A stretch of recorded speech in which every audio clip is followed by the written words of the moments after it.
Yeah. Kahit sumumpa ka basta may better kaligtas ka. Welcome sa Senate hearing, kung saan ang hustisya nag-filter ng VIP. Tara! Sa Senado may hearing kuno, pero kung kakampi ka ligtas kahit sinungaling bro. Ambassador sumumpa pero kwento'y taliwas. Wala ang ebidensya bro, nandun ka sa wakas. Senadora nagkalit, tinawag kang sinungaling. Si default contempt, dapat ka na mabilang godaling. Pero teka, may humarang si Chief, Senate boss. Biglang binitawan parang wala lang loss. May content, wala yan kung may connection. Sinungaling ka man basta may protection. Hostisya na kidnap, tapang napalitan ng pabor-pabor lang, walang kinalaman ng katotohanan. Content, wala yan kung may connection.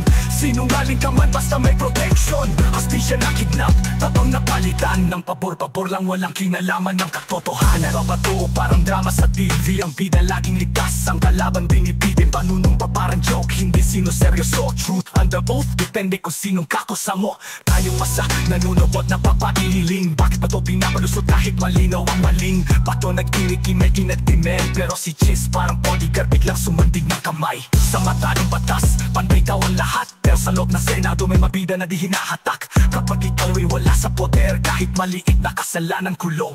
Pero kung may kapit-kahing pagsisinungaling, walang bawian, bossing. Ben content, wala yan kung may connection. Sinungaling kamado ng ilusyon. Totoo ba to, scripted lang lahat. Lahat ng kasinungalingan pwedeng pagtapan ng siyang mataas. Content, wala yan kung may connection. Sinungaling ka man basta may protection. Hostisya na kidnap, tapang napalitan ng pabor-pabor lang, walang kinalaman ng katotohanan. Hearing, parang hearing kung di mo kayang panindigan ang katotohanan. Ano pa ba o palabas lang?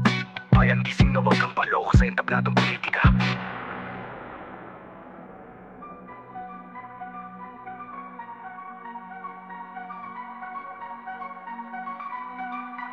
Para saan pa ang hearing kung di mo kayang panindigan ang katotohanan? Panunumpa pa o palabas lang? Bayan, kising na wag kang paloko sa entabladong politika.